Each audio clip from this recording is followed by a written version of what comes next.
Good morning mga mare. Luto po tayo ngayon ng ating sinigang ko. Ibisahin ko siya. Sinigang na bangus. Ito po. Yung aking binonlis ng kahapon.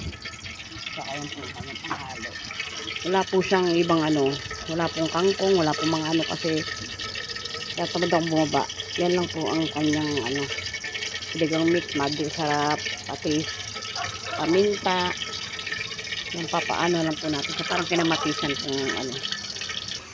Isa na po tayo ng ating kamatis. Tsaka bawang sibuyas. Tayo natin siya mag ano. Sangkot siya po natin siya.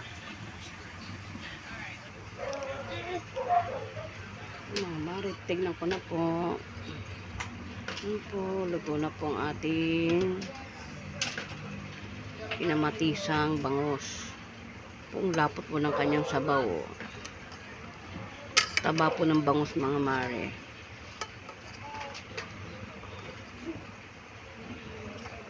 Kunti lang po yung sabaw para po masarap, mas maalala yung lasa ng kamatis.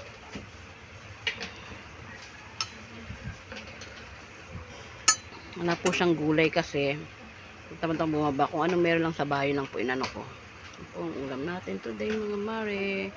Kinamatisang kinamatisang bangus. Kain po tayo.